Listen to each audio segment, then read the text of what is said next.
Shalom saudara, senang sekali kita kembali bertemu di acara Abam.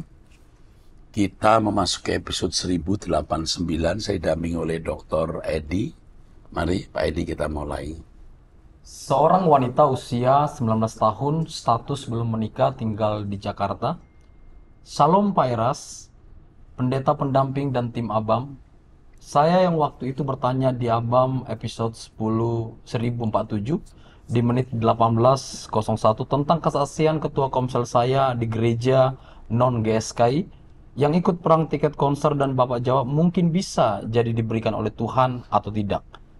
Saya punya beberapa pertanyaan tentang isi Alkitab yang saya baca baru-baru ini. Ada tafsiran mengenai kitab Esra dan Nehemia, bahwa mereka hanya mencoba memperbaiki umat Israel dengan usaha mereka sendiri. Katanya tindakan Esra yang mengusir hasil peranakan orang Israel dengan orang asing di Esra pasal 10, serta Nehemia yang kesal dengan orang-orang yang melanggar peraturan bait Allah dan sabat yang sudah diteguhkan di Nehemia pasal 13, sebagai tidak menggambarkan kasih Tuhan yang inklusif dan berusaha dengan kekuatan sendiri. Saya sendiri juga bingung karena kedua kitab ini hampir seluruhnya memakai sudut pandang pertama. Seperti ayat terakhir di kitab Nehemia, "Ya Allah, ingatlah kepadaku demi kesejahteraanku." Dan tidak tertulis satupun jawaban Allah secara eksplisit dalam kitab tersebut. Jadi menurut Bapak, apa betul Allah berkenan pada usaha Esra dan Nehemia? Atau jangan-jangan mereka hanya mencoba memperbaiki Israel dengan kebenaran mereka sendiri, meski benar-benar menganggap diri sungguh-sungguh berusaha demi Allah? Bahkan mereka memukuli bangsa Israel yang tidak taat dan mengusir wanita-wanita kafir yang mereka nikahi. Kita tidak boleh melihat itu dengan kacamata perjanjian baru. Kita harus melihat itu dengan kacamata perjanjian lama, dan itu bisa diperkenan oleh Allah. Ya, kalau Anda melihat Abraham punya gundik, lalu Anda melihat dengan kacamata perjanjian baru, Abraham jauh dari kekasih Allah, jauh dari menjadi kekasih Allah. Oke, teruskan.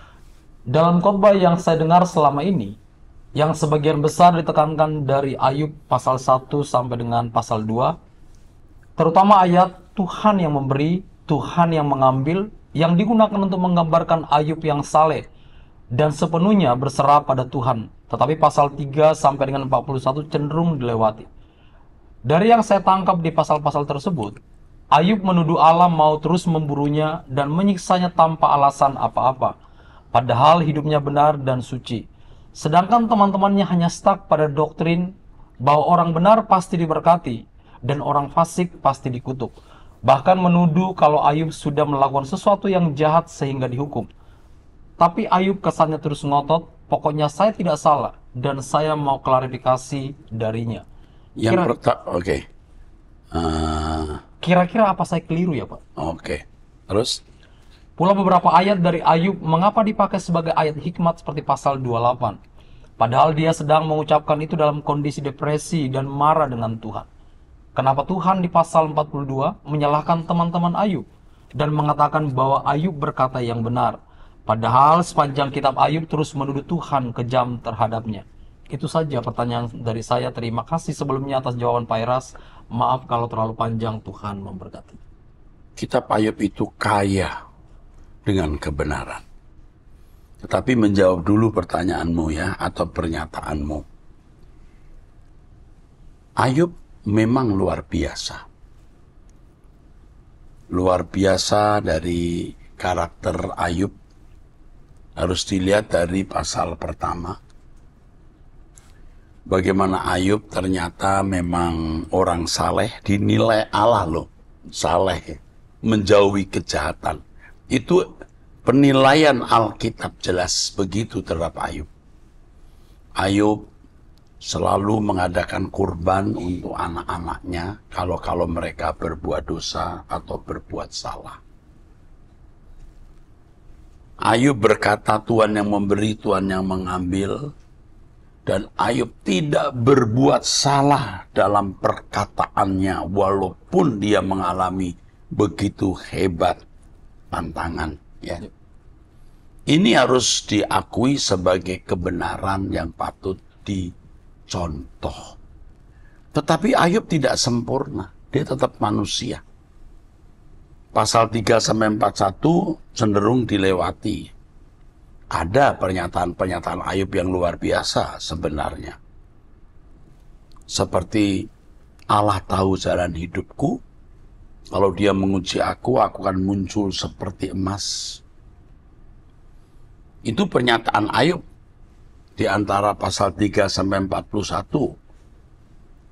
Juga di pasal 28 atau pasal-pasal lain, ada pernyataan-pernyataan Ayub yang patut kita pegang sebagai kebenaran atau pelajaran rohani. Walaupun Ayub dalam keadaan kecewa juga. Dia sempat berkata, lebih baik tidak ada hari di mana aku dilahirkan malam itu. Ini kekecewaan. Tetapi inilah manusia. Di balik kelebihan-kelebihannya ada kekurangan-kekurangannya.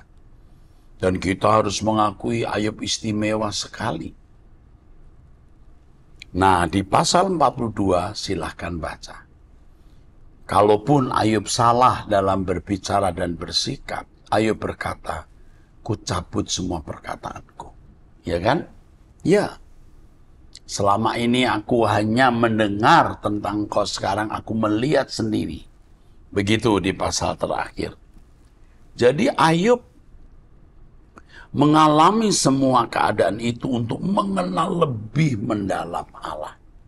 Dan kata-kata kalimat yang tidak patut ia ucapkan dicabutnya kembali.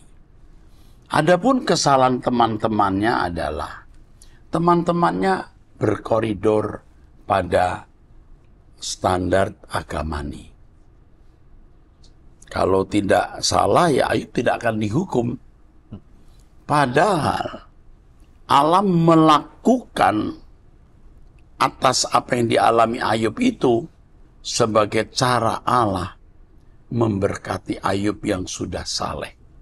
Jadi Ayub saleh, Ayub mendapatkan reward atau upah untuk meningkatkan kualitasnya. Kalau ya, Allah tahu jalan hidupku. Kalau ia menguji aku, artinya mengalami semua ini, aku akan tampil seperti emas. Jadi Tuhan mengadakan itu supaya Ayub meningkat kualitasnya, melebihi kehidupan orang beragama pada umumnya. Tetapi teman-temannya ini tetap salah. Dia tidak mengerti rencana Allah atas hidup Ayub. Mengkhotbahi, menyalahkannya. Kalau Anda tanya gimana salahnya Pak Eras jadi teman-teman Ayub, saya diam saja. Jangan membuat rumusan, karena Tuhan tidak bisa dibuat rumusan. Oke, itu saja yang saya bisa jawab. Sebenarnya ada satu lagi yang saya mau sampaikan, tapi takut sulit dimengerti. Ayub itu masih transaksional dengan Allah. Itu tuh dimengerti. Bagaimana cara Ayub men-treat hidupnya, keluarganya dengan korban. Dia seakan-akan ya, Tuhan itu di luar pagar, dia transaksi dengan Allah. Itulah sebabnya Ayub dibawa Tuhan kepada pergumulan itu. Dibawa kepada pergumulan itu. Dia transaksional dengan Allah. Padahal kita lihat anak-anaknya sangat besar kemungkinan bukan orang saleh. Buat pesta tiap hari. Mestinya yang diajarkan Ayub kepada anaknya kesalehan seperti yang dia miliki. Tahu maksudnya? Ini agak sulit. Aku tidak pernah baca buku nulis begini, ini pikiran saya sendiri saja. Anak-anaknya kan pesta tiap hari. Ayub bikin korban. Transaksional dengan Allah. Padahal anak-anaknya itu mestinya diajari saleh seperti dirinya. Ayub tidak mendidik anaknya, bahkan istrinya pun tidak terdidik. Istrinya itu yang mengutuki Allah loh. Dia berkata, Ayub kamu masih setia kepada Allah. Kutuki Allahmu matilah kau. Ini dia mengutuki Allahnya. Jadi tidak heran kalau anak-anaknya mati semua. Dan kemudian istrinya nggak dinikahi lagi. Kalau saya ditanya istri yang berikut, anaknya 10, anaknya lagi banyak, gimana? Bukan istrinya. Satu, istrinya pasti sudah tua. Sulit punya anak 10 lagi. Iya. Dua, dua ini paling penting. Anak Ayub dengan istri yang kedua yang berikut, itu paling cantik di seluruh negeri itu. Kalau istri yang pertamanya cantik, pasti anaknya dikatain cantik. Jadi bukan istrinya. Itu menurut saya. Masuk akal nggak? Masuk akal, Pak. Masuk akal ya. Yang ketiga ada lagi. Ayub tidak mungkin menikahi wanita yang tidak setia. Yang sudah menghujat Allah. Dia bilang perempuan gila. Dia tidak akan menikah dengan perempuan gila. Artinya nggak mungkin kembali lagi. Tidak mungkin kembali lagi. Itu ya. Tidak mungkin kembali lagi. Ya, ini dia. Kalimat penting ini. Jangan kembali ke jalan yang lama, ya kan. Ada banyak wanita lain dan dia cantik-cantik dan ini apa? Wanita ini yang pertama ini istrinya itu mengutuk Allah. Ini jawaban paling lama ini ya. Pembacaan paling lama. Usia 17 loh. 11. Hebat banget nih. Yuk, nanti kita khusus membahas kitab Ayub nih. Oke. Selanjutnya Pak, seorang wanita usia 62 tahun, status janda, memiliki 5 anak tinggal di Jakarta, salah satu jemaat GSKI. Oke. Saya mau bertanya Pak Eras, bagaimana seharusnya sikap saya dengan adanya permasalahan mengenai kantor yang ditinggalkan oleh suami saya? Karena bermasalah dengan tunggakan selama 10 tahun di bank, kebetulan suami saya sudah meninggal kurang lebih 9 tahun yang lalu. Kantor saat ini telah dikelola oleh anak dan menantu saya. Saya ingin menjualnya segera. Lalu hasilnya untuk melunaskan tunggakan bank dan untuk sisa hasil pelunasan saya rencana akan bagi-bagikan dengan anak-anak saya. Namun salah satu anak saya yang mengelola tempat ini tidak mau melepaskannya dengan alasan dia ingin menebusnya dengan cara dia sendiri. Namun sampai sekarang belum terjadi. Saya melihat anak saya ini seperti kehausan uang. Karena suaminya pun dari dulu hanya kerja ikut-ikut orang tua saja. Dan sempat dipekerjakan oleh suami saya juga di kantor saat masih hidup. Sehingga setelah suami saya meninggal, Pak, menantu dan anak saya inilah yang mengelola dan menguasai tempat ini. Sampai saya orang tuanya saja dan keluarga yang lain tidak boleh masuk ke dalam tanpa seizin anak dan menantu saya ini. Namun saat ini, usaha mereka kurang baik sehingga mereka terlilit banyak hutang. Saya kurang percaya dengan mereka karena ada latar belakang mereka bermain kuasa kegelapan atau main dukun. Pokoknya jiwa mereka kurang baik. Sementara, jika kantor masih tertunda dan belum diselesaikan tunggakan, kemungkinan akan disita oleh bank. Saat ini, saya diminta oleh anak untuk menjual rumah yang saya tempati sekarang.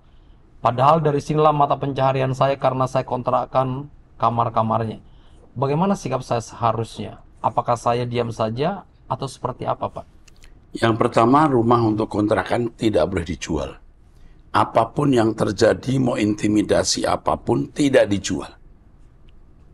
Kalau perlu sampai tingkat tertentu, katakan, saya tidak mau lagi membicarakan soal rumah ini dijual.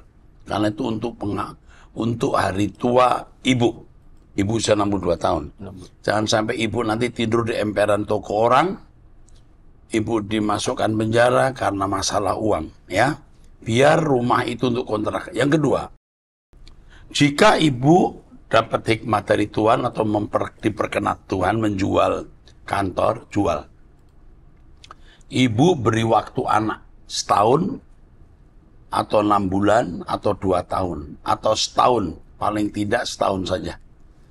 Ibu kasih waktu dia setahun, kalau ternyata dia tidak bisa menyelesaikan masalah bisnisnya, jual.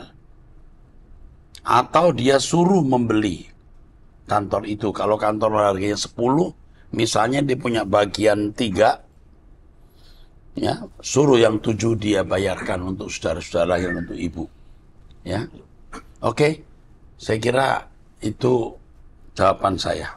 Teruskan. Seorang pria usia 21 tahun, status belum menikah, tinggal di Nusa Tenggara Timur, salah satu jemaat GSKI. Ya. Salam Bapak Pendeta Erastus Sabdono dan tim ABEM yang saya kasihi dan yang saya hormati. Saya berterima kasih kepada Bapak Pendeta Erastus Sabdono sudah menyampaikan kebenaran yang murni dan mengubah hidup saya. Akhir-akhir ini setelah Bapak menjawab pertanyaan saya, di saat saya ikut doa dengan Bapak Pendeta Eras Sabdono atau doa dengan Bapak Pendeta GSK lain, saya sering menangis tanpa saya sadari. Tiba-tiba air mata saya jatuh karena saya masih memikirkan keluarga saya yang belum sama sekali mengenal Tuhan. Keluarga saya masih terikat dengan budaya lama dan masih sering melakukan penyembahan berhala dan belum pernah sama sekali untuk injak gereja. Ketika memikirkan hal itu, muncul pertanyaan untuk diri saya. Apakah saya bisa membawa mereka masuk dalam kerajaan surga? Dan bagaimana caranya mengubah pemikiran atau pemahaman mereka tanpa berbicara?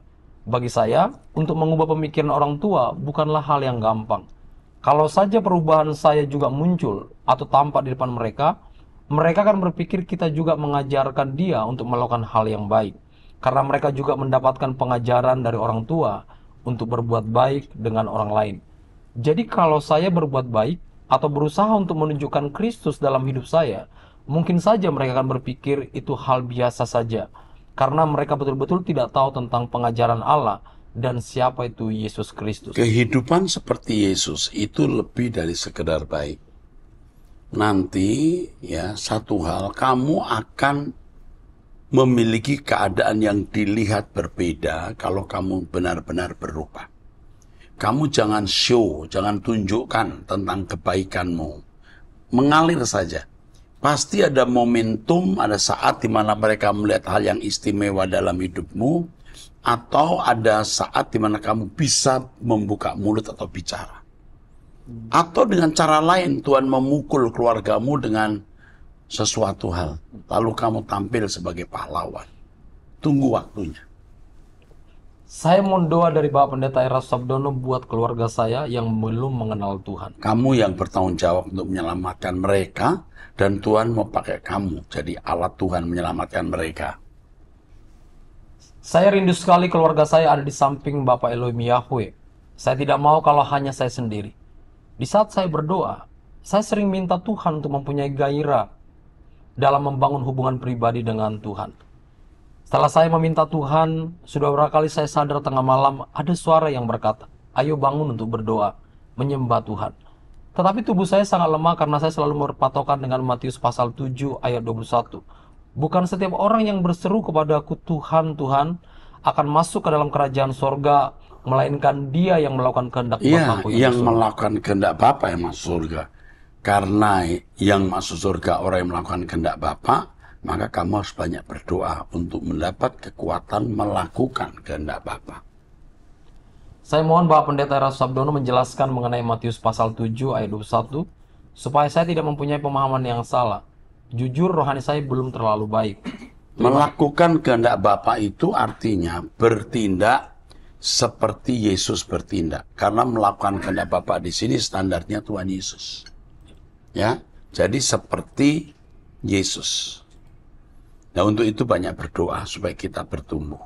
Cukup jelas ya? Cukup jelas. Kamu usia 21 tahun dengan bahasa dan kerinduan seperti ini, hebat kamu. Oke. Seorang pria usia 15 tahun, pelajar, tinggal di Jakarta. Oh ya, oke. Salah satu jemaat GSK. Salam Pak Erastus dan tim Abam. Saya ingin curhat mengenai oma saya, Pak. Jadi begini, Pak. Saya memutuskan untuk tinggal bersama oma, tante, dan om saya yang serumah. Oma saya ini sudah mengikuti Pak Eras dari lama sekali, Pak. Bahkan dari saya masih kecil. Hingga sekarang masih mengikuti ibadah Pak Eras, tetapi hanya lewat ibadah online. Oma sangat rajin untuk mendengar khotbah-khotbah Bapak, apalagi Abam. Tetapi anehnya, oma saya sangat kasar, Pak. Contohnya berkata kasar sangat ringan tangan, mudah emosi, hanya perkara kecil. Seperti air tumpah saja, dia sudah marah tidak karuan, sambil mencaci siapapun yang melakukannya. Termasuk saya, om dan tante saya, Pak. Oma juga sangat sering sekali merendahkan asisten rumah tangga kami, Pak. Bahkan anak-anak dari om tante saya bisa mengikuti kata-kata kasar yang diucapkan oma saya, karena saking seringnya oma saya berkata kasar, Pak. Bagaimana seharusnya saya menanggapi hal ini, Pak? Saya sudah menerapkan prinsip Bapak yaitu 3D, diam, diam, diam. Tapi jika didiamkan oma, malah semakin menjadi-jadi, Pak. Jadi jika didiamkan, oma malah semakin Iya, jadi-jadi. kalau didiamkan malah oma semakin menjadi-jadi. Terus? Saya juga sudah berdoa kepada Tuhan agar Tuhan menegurnya dengan cara apapun. Karena saya juga sangat lelah mendengar teriakan dan kata-kata yang sangat kasar yang selalu terdengar setiap harinya. Tetapi doa saya belum terjawab oleh Tuhan. Saya dan orang-orang rumah lainnya pun malah mempunyai kebiasaan berbohong, Pak. Karena dengan berbohong, kita dapat terhindar dari cacian dan makian oma saya, Pak. Aduh. Walaupun kami tahu itu tidak benar, Pak. Tapi itulah yang bisa kami lakukan untuk saat ini. Om saya pernah menegur Oma agar tidak berkata kasar. Setidaknya tidak berkata kasar depan anak-anak. Tetapi Oma saya malah marah dan menjadi-jadi. Akhirnya Om dan Oma malah cekcok hebat karena Oma sangat anti kritik, Pak. Dia juga tidak mau memaklumi orang lain, tetapi hanya ingin dirinya dimaklumi. Contohnya seperti berkata kasarnya ini, Pak. Menurut Bapak, apa seharusnya yang saya lakukan lagi ya, Pak? Saya sangat bingung. Maka dari itu saya akhirnya memutuskan untuk bertanya kepada tim ABAM. Terima kasih tim ABAM dan Pak Erastus, Tuhan memberkati. Ini contoh kalau orang sudah tua susah berubah. Yang pertama, kamu diam dulu. Udah diam, sudah bagus. Kalau kamu serius mau dipakai Tuhan mengubah oma kamu harus mencari Tuhan. Berdoa, ya, hidup benar. Ada satu saat di mana kamu akan dipakai Tuhan berbicara kepada omamu. Dan karena omamu ikut saya, truth.id, tapi masih belum bisa menjadi berkat, kamu siap ya, oma kamu dipukul Tuhan. Supaya oma kamu masuk surga, nanti di hari tuanya, dia akan mengalami satu keadaan di mana dia dipersiapkan Tuhan untuk masuk ke dalam kemuliaan. Tidak kita harapkan, tapi bisa sakit, sampai tidak bisa buat apa-apa. Di situ dia akan menyadari kesalahannya, tidak akan ngomong sembarangan lagi, tidak akan kasar lagi, tapi dipersiapkan masuk surga. Dan siap kalau keadaan ini terjadi atas oma kamu. Oke, lalu yang terakhir, jika mungkin ya, kamu mengucapkan kalimat ini, oma, saya oma, sayang oma, tapi cara hidup oma itu tidak seperti yang dikutbahkan Om Eras. Kata Om Eras, kita harus jadi teladan, tapi sikap oma tidak jadi teladan, membuat orang bisa tidak selamat. Oma, sampaikan itu pada saat yang tepat. Oke. Seorang pria usia 19 tahun, status mahasiswa, tinggal di Jakarta, salah satu jemaat karismatik. Ya. Salam Pak Eras, izin bertanya. Saya sedang menyukai seorang wanita, Pak. Tapi kehadiran wanita ini membuat saya tidak fokus berdoa. Seperti kesenangan saya di dia semua, Pak. Saya sudah coba berkali-kali buat melupakan, cuma gagal terus, Pak. Karena saya setiap hari ketemu dengan dia. Menurut Bapak, bagaimana cara saya bisa fokus ke Tuhan dan melupakan dia? Terima kasih banyak ya Pak. Tuhan Yesus memberkati Bapak, keluarga, dan tim semuanya. Kamu harus berpikir logis. Kamu itu masih 19 tahun. Kamu menikah itu nanti usia 27 sampai 29 sampai 30 tahun. Adalah salah kalau sekarang kamu bisa menaruh kasih atau sayang atau cinta ke orang. Kamu harus berkata tidak. Aku akan pacaran usia 25 tahun. Itu saja. Jadi sekarang tidak membuka hati untuk wanita. Ya. Lalu sibukkan dirimu dengan studi, belajar, mengembangkan bakat untuk mempersiapkan hari tuamu, guna hidupmu sendiri dan membalas kebaikan orang tua. Kamu harus strict dengan dirimu sendiri. Ya. Kamu harus keras terhadap dirimu sendiri, baru kamu bisa lolos. Oke. Seorang pria usia 32 tahun, status belum menikah, tinggal di Sumatera Utara, jemaat online, home online. Ya. Salam Bapak Rohaniku yang kuhormati. Saya ingin bertanya Pak mengenai Roma pasal 10 ayat 17. Jadi iman timbul dari pendengaran, dan pendengaran oleh firman Kristus. Kemudian, bagaimana menurut Bapak mengenai pelayanan misi? Kalau kita menabur berkat, tapi belum sempat menginjil, apakah sudah bisa dikatakan bermisi atau belum ya Pak? Atau harus menginjil dulu baru bisa dikatakan bermisi? Terima kasih, Tuhan Yesus memberkati. Iman datang dari pendengaran. Pendengaran oleh firman, di sini rema. Remato Kristo. Di teks aslinya. Jadi seseorang memiliki penurutan terhadap kehendak Allah setelah dia mendengar suara Tuhan. Jadi di setiap kasus, di setiap peristiwa hidup, bagaimana kita melakukan kehendak Allah, bagaimana kita menuruti apa yang Allah inginkan, itu dari firman yang kita dengar. Ya. Tetapi hal ini bisa terjadi kalau seseorang mengenal Yesus. Iman itu penurutan terhadap kehendak Allah. Bagaimana dia bisa menurut kehendak Allah kalau dia mendengar rema? Rema itu suara Tuhan. Nah, ini hanya terjadi atas orang-orang yang sudah mendengar Injil, yang memiliki meterai Roh Kudus, yang berjalan dalam pimpinan Roh Kudus. Kemudian bagaimana menurut Bapak mengenai pelayanan misi? Itulah sebabnya Injil harus diberitakan. Injil diberitakan lewat berbagai sarana. Media sosial bisa, face to face, person to person bisa, atau penginjil yang dikirim ke tempat-tempat di mana Injil belum diberitakan. Kalau seseorang memberikan persembahan untuk gereja, uangnya dipakai untuk mengutus utusan Injil, dia sudah ambil bagian dalam pekerjaan misi. Oke, cukup ya? Cukup. Oke, dan dimanapun kita berada, kita harus menjadi berkat bagi orang di sekitar kita. Cukup jelas? Cukup jelas. Oke, teruskan. Seorang pria usia 33 tahun, status belum menikah, tinggal di Jakarta, salah satu jemaat GSKI. Salom Pak Eras, hidup saya berubah melalui pengajaran Pak Eras. Pak Eras, jika boleh kasih saran, apakah boleh Pak Eras mempercayai pengajaran Trinitas seperti monoteisme atau yang lain kepada pendeta lain? Saya mendengar beberapa kali Pak Eras mengatakan tidak sempat memiliki waktu untuk mengajar mengenai Trinitas atau memiliki kesibukan lainnya. Sedangkan ada pendeta lain dari GSK yang pernah mengajar tentang praeksistensi Yesus sebagai wujud Kristofani di Perjanjian Lama. Dan pengajarannya membuka pikiran rohani saya sedalam-dalamnya. Ya, jadi tidak semua pendeta GSK itu seiring dengan saya.